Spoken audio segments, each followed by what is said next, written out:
At this point, Thanksgiving is just around the corner, as they say. And that's an opportunity for us to make available to you one of our best-selling history programs in the history of the Medved History Store.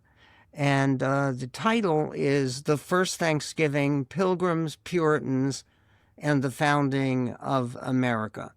And part of what we do is try to answer some of the misconceptions about who the Pilgrims were and what their impact was and what they were doing in the New World.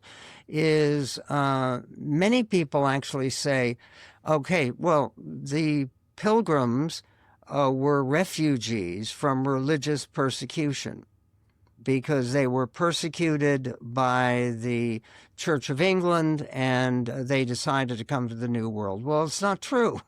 They didn't come from England. They came from Netherlands.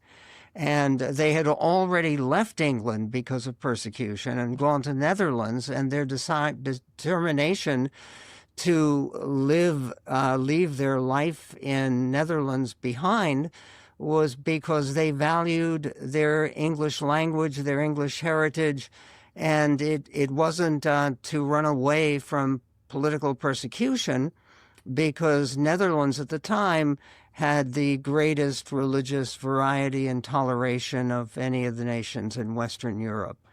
In any event, all of that is covered and made clear in our special, The First Thanksgiving, Pilgrims, Puritans, and the Founding of America.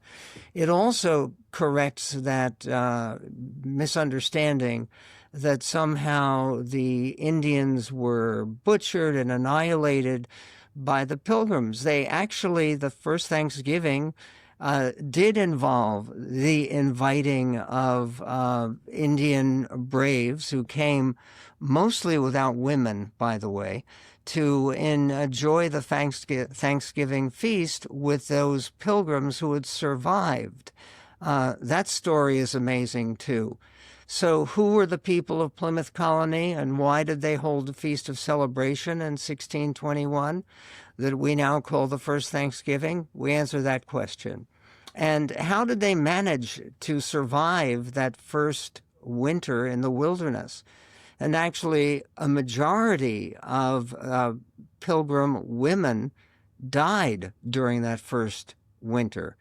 And what did that mean for this struggling colony? And why are these few settlers in New England held in such high esteem today when they considered their own accomplishments to be failures in the first years after their settlement of Plymouth Colony? And what about those Puritans nearby? Do they deserve the grim image that history has given them? And how is it that the peace treaties that they reached with the local Indian tribes lasted for 50 years, but you never hear about those realities? All of this available on our special history program with answers to these questions and more. It's an annual bestseller for the Medved History Store, but it should be particularly on this Thanksgiving, because we still have the price being one half of what it normally is. It's for $14.99 is the cost today. So go to medvedhistorystore.com and let me wish you a happy Thanksgiving. One of the other aspects of Thanksgiving that I particularly value is the Thanksgiving hymn, which is based on a hymn that was first written in 1597, so about 20 years before the Pilgrims actually came to the New World. And it was a hymn in Dutch originally, but then translated into English. And a lot of people know the words to it and certainly know the melody. The hymn is sung so often, we gather together to ask the Lord's blessing. He chastens and hastens his will to make known. The wicked oppressing, now cease from distressing.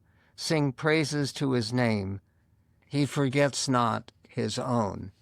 May that wonderful spirit of the Thanksgiving hymn that many families do sing and remember on Thanksgiving Day. May that animate your Thanksgiving for uplift and benefit and joy in this greatest nation on God's green earth.